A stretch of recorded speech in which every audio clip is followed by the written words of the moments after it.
Welcome to the new Camtasia Studio. We encourage you to watch and play with this Getting Started project video to learn some of the most important concepts of using the editor.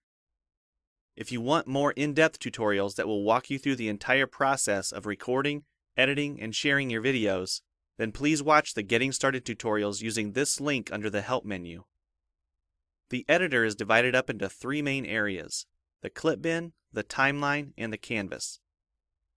The canvas is where you see your video during playback and can move, resize, and reposition all media however you want. The timeline is where you assemble and edit your video. At the top of the timeline, tick marks represent time in terms of minutes and seconds. When building a video, you'll work in a horizontal manner, beginning from the left and moving sequentially through time toward the right. The tracks are layered on top of each other, so media you add on higher tracks is viewed on top of media on lower tracks in the canvas. For example, this callout is placed on top of the video track on the timeline, and therefore is on top of the screen video on the canvas. If I drag the video track on top of the callout on the timeline, the callout is now hidden behind the video on the canvas. Use the zoom slider to magnify the view of the timeline. This is very helpful when making precise cuts and selections, like removing ums in your audio. New media can be dragged and dropped on an existing track, or a new track is automatically created when media is dropped at this location at the top of the timeline. To change the position of a clip on the timeline, just drag it. To change the duration of a clip, drag the edges in either direction. An important part of the timeline is the playhead. To view your video, click play. Notice how the video and the timeline's playhead stay in sync. Click anywhere along the timeline and the playhead moves to that point. To remove a portion of your video, make a selection with the green in point and red out point. Then click the cut button. If you don't want media cut on a specific track, just click the lock icon. If you make a mistake while editing, press Ctrl-Z on the keyboard to undo, or choose Edit Undo. Double-click the playhead to deselect. Next, we'll look at the clip bin and the library. The clip bin holds recordings, audio files, images, and title slides being used in the project you're currently working on. The library stores video clips, intros, callouts, title slides, and other media assets you want to use from project to project.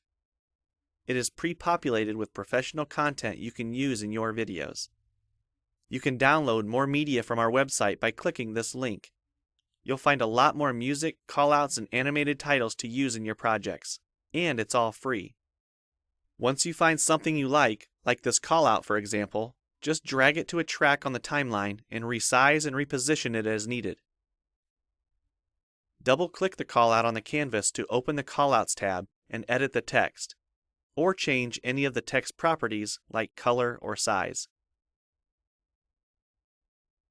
You can find a number of other callouts to use in your projects by expanding the Shapes menu. You've probably noticed the video zooming in and out at times, for example here when it's zooming into the timeline. To learn more about adding and customizing zoom and pan animations to your video, check out the other Getting Started tutorials on our website. We've talked about some of the tabs already, but be sure to explore the others for adding and editing special effects.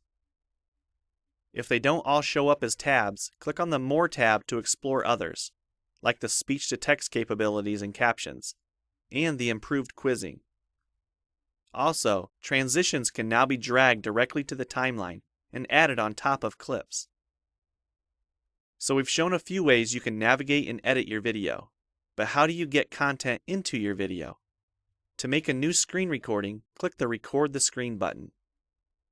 If you already have an audio or video recording you'd like to use, click the Import Media button. When you're done with your video project, you'll need to click the Produce and Share button to create a shareable video. Expand this menu to see a variety of presets. We have a new video player that plays back your MP4 video and includes other interactive features like table of contents, closed captions, quizzes, and even hotspots. These features are available when hosting your video on TechSmithScreencast.com or the video and player on your own web server.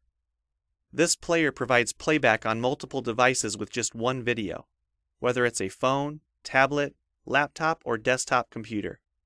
Well, it's time for you to try Camtasia Studio for yourself using the content on the timeline, or better yet, create your own. We have lots of free tutorials on our website, and I recommend you begin with the Getting Started series. Also, the help file inside Camtasia Studio tells you how to use each of the Camtasia Studio features and applications.